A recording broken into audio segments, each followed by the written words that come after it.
السلام علیکم ورحمۃ اللہ وبرکاتہ. امید کرتے ہیں آپ لوگ خیریت سے ہوں گے. ہاؤ کے ایک اور ایپیسوڈ کے ساتھ آپ کا میزبان محمد سعد اسلم حاضر خدمت ہے. عدنان مرزا صاحب is once again here with us in the studios. Thank you so much for coming. Welcome. Adnan بھائی, وداؤٹ فردر اڈو, اگر ہم ڈائریکٹلی اسٹارٹ کریں اپنا ٹاپک جو کہ ہے آج انڈیا اور اسرائیل کے حوالے سے, خاص طور سے بی بی سی کی ایک ڈاکیومنٹری آئی ہے اور بڑی وائرل بھی ہوئی, اس کا بڑا چرچا ہوا دنیا کے اندر.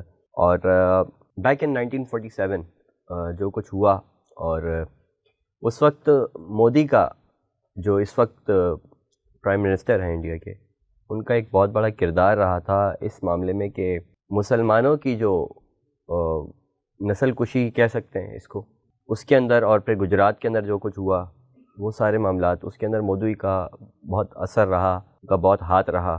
اس صورتحال کے اوپر ہی وہ ویڈیو ہے جو کافی اس کے اوپر دنیا کے اندر واویلا مچا ہوا ہے. بی بی سی کی ہے, ایک معتبر جرنلزم کا ادارہ ہے. انڈیا اس کو ڈینائی کر رہا ہے, کیا کہیں گے؟ دیکھیں, یہ جس ڈاکیومنٹری کی آپ بات کر رہے ہیں, اس کا جو انڈیا کا بی بی سی کا اس کا دو پارٹ کی سیریز ہے, ڈاکی سیریز. اس کا نام ہے انڈیا دا مودی کویسچن. اس میں انڈیا جب سے یہ پچھلے ہفتے ریلیز ہوئی, اس کا اگلا پارٹ اس اگلے ہفتے آئے گا. تو اس میں ان کا جو کنسرن ہے وہ کہہ رہے ہیں کہ یہ جو ہے پروپیگینڈا ہے, اور جو انگلینڈ یا یو کے جو ہے وہ ابھی تک اپنے کولونیل جو ان کا پیریڈ تھا اس کو بھولا نہیں ہے. وہ جو ہے نا, یہ اسی کی ایک وہ ہے لنکیج نظر آتی ہے. لیکن بی بی سی نے اس کا ریبٹ اس طرح سے کیا کہ انہوں نے کہا کہ ہم نے تو بالکل جو فیکٹ بیسڈ ریسرچ ہے, یہ ہم نے رپورٹ نکلی تھی, وہ پبلش نہیں ہوئی تھی, لیکن اس رپورٹ کی بیسس پہ انہوں نے نکالا. پھر یورپین یونین کی بھی ایک رپورٹ انہوں نے لی, اس میں سے بھی چیزیں نکالیں. اس کے علاوہ ہیومن رائٹس آرگنائزیشنس ہیں, انہوں نے بھی جو اپنا تجزیہ کا اس بیس پہ انہوں نے یہ ڈاکی سیریز بنائی. اور اس میں انہوں نے بیسیکلی یہ کہا کہ جو 2002 کے اندر اب اس حادثے کو بھی تقریباً 21 سال ہو جائیں گے اگلے مہینے. ہوا یہ تھا کہ ایک ٹرین کے اندر یہ ہندو ایک آرگنائزیشن تھی, اس کے ایک ٹرین کی ایک بوگی کو آگ لگ گئی تھی, کسی نے لگائی تھی, یہ بھی نہیں پتہ چلا ابھی تک. لیکن اس وقت جب آگ لگی تو اس وقت گجرات کے اندر ہی ہوا. افواہ یہ پھیلا دی گئی کہ مسلمانوں نے آگ لگائی ہے, ٹھیک ہے. تو اس کے بعد سے کافی دنوں تک گجرات کے اندر بہت رائٹس ہوئے, اس میں زیادہ تر مسلمانوں کو چن چن کے مارا, آگ لگائی, عورتوں کے ساتھ زیادتیاں کی, بچیوں کے ساتھ. اس طرح سے ان کا بیسکلی مقصد یہ تھا کہ کسی طرح سے جو ہندو علاقے وہاں سے مسلمانوں کو باہر نکال دیا جائے, بھگا دیا جائے. اس وقت مودی جو تھے, جو ابھی وہاں کے پرائم منسٹر انڈیا کے, اس وقت وہ چیف منسٹر تھے. تو اس وقت جو پولیس تھی ان کے انڈر آ رہی تھی, تو پولیس کی کچھ اہلکاروں نے اس وقت یہ وٹنس کیا تھا کہ ہمیں کہا گیا تھا کہ آپ اس معاملے میں نہ پڑیں, ٹھیک ہے. اب جن پولیس والوں نے وہ بیان دیے تھے اس زمانے میں, اس کے بعد سے ان کے اوپر کیس چلے. اب ان میں سے جو 2 بڑے پولیس والوں کو ابھی تک جیل میں کسی نہ کسی اس میں ڈالا ہوا ہے, ٹھیک ہے. لیکن یہ ہوا تھا کہ پولیس جو تھی انہوں نے انٹروین نہیں کیا, اور ان کے جو RSS ہے اور ایک آرگنائزیشن ہے, مجھے اس کا نام نہیں یاد آ رہا, ان کے جو لوگ تھے انہوں نے ہی زیادہ کچھ یہ کیا تھا. اور یہ سب مودی جو تھا اس وقت, کیونکہ بی جے پی کے ریفرنس تھے, اور بی جے پی جو ہے وہ RSS کے انڈر ہے بیسکلی, اور یا اس سے انسپائرڈ ہے. تو وہ سب کائنڈ آف ریلیٹڈ ہے. اور ان کے اور بھی ایکسٹریمسٹ گروپ اس وقت بھی چل رہے تھے. جی, ابھی بھی ہیں, اس وقت بھی چلتے, لیکن اس وقت سے اس کی پاپولیرٹی میں کیونکہ دیکھیں at the end of the day India جو ہے اس کے اندر اکثریت تو ہندوؤں کی ہے, ٹھیک ہے. مسلمس ایک اچھا خاصا نمبر ہے وہاں پہ, لیکن وہ پھر بھی مائنورٹی ہیں. کرسچنس بھی مائنورٹی ہیں, سکھ بھی مائنورٹی, اور بھی مائنورٹیز بدھزم وغیرہ, لیکن ہندوؤں کی میجورٹی ہے. تو اس کے بعد سے جو ایکسٹریم رائٹ آپ کہہ لیں ہندوازم کے اندر, اس والے گروپس بہت زیادہ اوپر آئے. پھر یہ پرائم منسٹر بھی بنے, اس کے بعد سے بھی آپ دیکھیں گے انڈیا جو ہے وہ بہت تیزی سے ہارڈ رائٹ کی طرف گیا ہے. اور جتنے بھی ہارڈ رائٹ والے لوگ تھے. اب چاہے وہ ان کا ایک بہت بڑا پروونس ہے یو پی اتر پردیش, وہاں پہ جو چیف منسٹر ہیں وہ بھی لائک یوگی امرناتھ ان کا نام ہے, تو وہ بھی بہت ہی ہارڈ کور رائٹ ونگ لوگ. تو وہ چیزیں بہت مودی کے آنے سے ہوا اس کے بعد. اور لیکن یہ جو معاملہ ہے اس میں ان کو ہی قصوروار ٹھہرایا گیا کہ as a chief minister he did not intervene, بلکہ انہوں نے جو ہے اس چیز کو پروموٹ کیا اور پولیس کو بھی یہ احکامات دیے کہ بیسکلی آپ اس کو روکنے کی کوشش کریں. وہ کافی عرصے تک چلتا رہا یہ سلسلہ. اور اب جو ہے وہ گورنمنٹ جو ہے وہ اس کو ڈینائی کریے کہ یہ پروپیگینڈا ہے انڈیا کے خلاف اور اٹس ناٹ فیکٹ بیسڈ, اور اس طرح سے اس ہسٹری کو بیسکلی سپریس کرنے کی کوشش کی جا رہی ہے. اور ایسی کوئی کوشش میرے خیال سے اسرائیل بھی کر رہا ہے.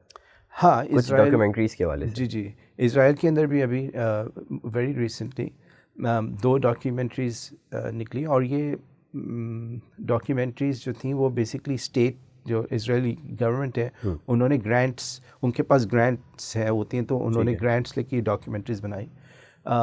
2 ڈاکیومنٹریز ہیں, ایک ہے H2 اور اس کا جو ٹاپک ہے بیسکلی وہ یہ ہے کہ ہیبرون ایک سٹی ہے فلسطین کے اندر, اس کو جو ہے کس طرح سے اسرائیلی ملٹری نے اور جو جوئش سیٹلرز ہیں وہاں پر جا کے جو ہے نا جو انڈیجنس پیلسٹینین لوگ تھے ان کو کس طرح سے مارجنلائز کیا, اور اس شہر کو ایک ہنستے بسے شہر کو جو بیسکلی ایک گھوسٹ ٹاؤن بنا دیا. ٹھیک ہے, تو یہ ایک ڈاکیومنٹری ہے. اور دوسری ڈاکیومنٹری ہے 2 Kids a Day. ٹھیک ہے, اور اس ڈاکیومنٹری کا جو بیک گراؤنڈ سٹوری وہ یہ ہے کہ 4 بچے تھے, انہوں نے ایک ایونٹ پہ اسٹون تھروئنگ کی.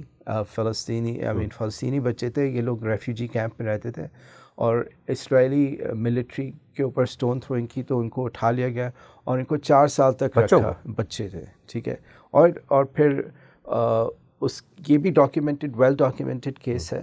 ٹھیک ہے, اس کے علاوہ جو ہیومن رائٹس واچ ہیں اور ایمنسٹی انٹرنیشنل ہیں, انہوں نے بھی اپنی رپورٹس میں یہ لکھا کہ سسٹمیٹکلی جو ہے اسرائیل نے بچوں کو through out these years target کیا ہے.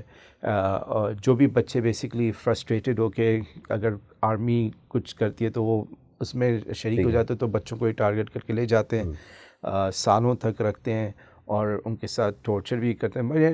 کافی چیزیں ہوئی ہیں ان کے ساتھ.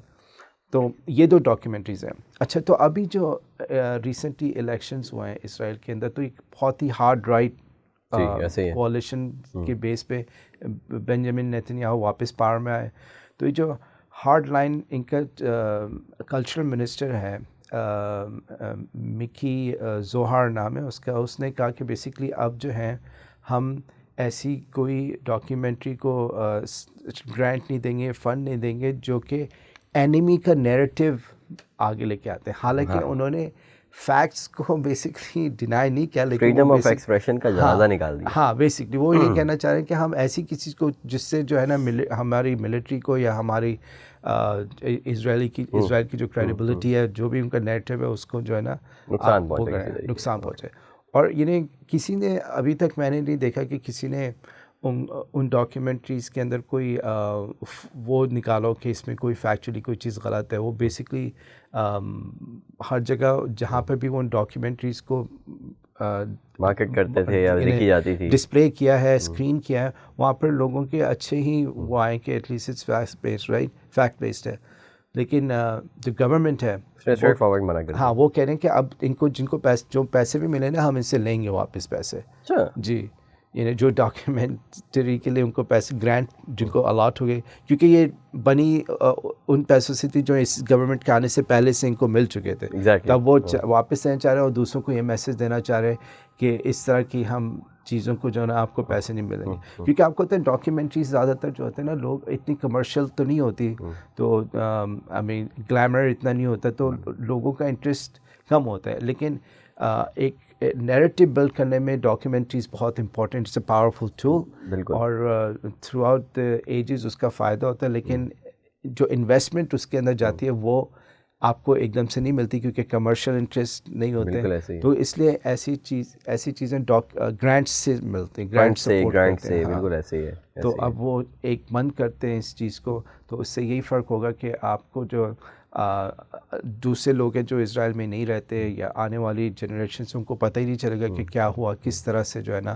ایک ایک کر کے بچوں کو لے کے گئے یا ایک ایک کر کے شہروں کے اوپر قبضہ کیا, وہ ساری ہسٹری جو ہے نا آپ کی ختم ہو جاتی ہے. اور یہ کتنی سملیرٹی ہے ابھی کی انڈین گورنمنٹ کے اندر اور ریسنٹ جو اسرائیلی گورنمنٹ ہے ان کے اندر, بہت زیادہ. دونوں ایکسٹریم رائٹ کی گورنمنٹس ہیں جی, اور دونوں گروپ بھی ایسے ہیں جو بیسکلی ٹیرر کے لیے جانے جاتے ہیں. جی جی گروپس بھی ایسے دونوں ہیں اور دونوں انتہا درجے کے اینٹی اسلام گروپس ہیں جی جی جو اس وقت ان دونوں کنٹریز کے اندر ہے, اور ان دونوں کا نیریٹو جو ہے وہ بالکل سملر ہے. جی جی اینٹی اسلام, وار اگینسٹ اسلام یا اسلام, اور ایک دوسرے سے لرن بھی کرتے ہیں. اگر کوئی چیز اڈاپٹ کرتے ہیں. ہاں ہاں, اگر کہیں انڈیا میں ایک چیز بہت زیادہ وہ ہوتی ہے تو پھر اسرائیل یا وہاں پر کریں گے.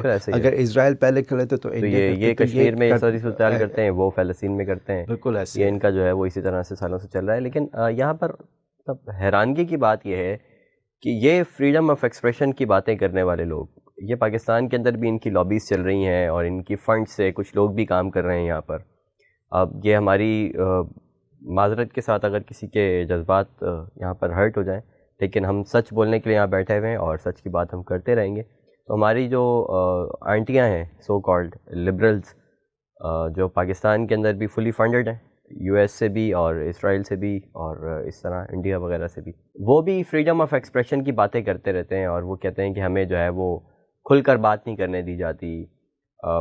فیمنزم کے بارے میں کہیں یا پھر اسی طرح کے ایشوز کے بارے میں کہیں, تو ان سب لوگوں کا جو نیریٹو ہے وہ صرف اسلام کے خلاف بات کرنے کے لیے ان کو فریڈم آف ایکسپریشن چاہیے, جبکہ ان کے اپنے معاملات, اسرائیل کی بات کریں, انڈیا کی بات کریں یا یو ایس کی بات کریں, ان کے اپنے معاملات کے بارے میں کوئی معتبر ادارہ بھی کوئی بات کر دے جو فیکٹس کی بیس کے اوپر ہو, تو یہ اس کو بھی چیلنج کر دیتے ہیں اور اس کی بات ماننے سے بھی انکار کر دیتے ہیں. تو یہ ان کی حالت ہے اور یہ ان کا جو ہپوکریسی ہے اس کی کھلی داستان. بالکل ایسے ہی ہے. آئی مین یو ایس کے اندر ریسنٹلی دو نام بہت آتے ہیں, ایک تو جولین اسانج کا, ایڈورڈ سنوڈن کا, اور بھی چیزیں لیک ہوئی ہیں. لیکن وہ وہی ہے بیسکلی, جب ان کے سامنے ایک ایسا انڈیویجول آتا ہے جو ان کی ایسی باتیں کو سامنے لے کے آتے ہیں جو یہ لوگوں سے چھپانا چاہتے ہیں, پھر اس کو یہ کہتے ہیں کہ ہمارا نیشنل سیکورٹی تھریٹ ہو گیا اور یہ کمپرومائز ہوتی ہے ہماری نیشنل سیکورٹی, تو اس میں ان کو یہ ہمارا ڈومیسٹک ایشو ہے. ہاں یعنی وہ بیسکلی ہو کہ پھر آپ کہتے ہیں وہ جارج ڈبلیو بش نے ایک دفعہ کہا تھا you're either with us or if you're not with us you're with them, اس طرح سے. تو وہ یعنی وہ بات آ جاتی کہ نا آپ ان کے خلاف کچھ نہیں بول سکتے. ٹھیک ہے, فریڈم آف ایکسپریشن یہ ایک اچھا وہ ہے, آئی مین اپریشیٹ کرنا چاہیے, لیکن وہی بات آ جاتی ہے ہپوکریسی کی, کہ ڈبل سٹینڈرڈس کی, کہ کہیں آپ فریڈم آف ایکسپریشنس کو الاؤ کرتے ہیں جہاں پہ کہیں اتنے تالے لگاتے ہیں کہ وہ ان کی چابیاں گم کر دیتے ہیں. بالکل بالکل ایسے ہی ہے. تو یعنی وہی ڈبل سٹینڈرڈس. آلرائٹ خواتین و حضرات, یہ والا ایپیسوڈ آپ کو کیسا لگا, ہمارا پوڈ کاسٹ کیسا لگا, ہمیں کامنٹس میں ضرور بتائیے گا. پسند آنے کی صورت میں دوستوں کے ساتھ شیئر ضرور کیجیے گا. انتہائی انفارمیٹیو اور تھاٹ پرووکنگ سیشنز ہم آپ کے لیے اکثر لے کر آتے رہتے ہیں, تو اس کا فیڈ بیک, آپ کا ویلیویبل جو فیڈ بیک ہے اس کا ہمیں انتظار بھی رہتا ہے. اور اسی طرح کا کوئی اور ٹاپک جس کے بارے میں ہمیں شاید نہ کر سکیں اس کو کور, آپ کے ذہن میں آئے, آپ ہمیں ضرور بتا سکتے ہیں کہ آپ اس کے اوپر سننا چاہتے ہیں, اس کے اوپر انفارمیشن حاصل کرنا چاہتے ہیں, یا آپ چاہتے ہیں کہ ہم اس کے اوپر پروگرام کریں. Please let us know in the comment section below. اپنا خیال رکھیے گا. نیکسٹ سیشن میں ہوتی ہے آپ سے ملاقات. Imdad Mirza Sahab, thank you so much for being part of the program. اللہ حافظ.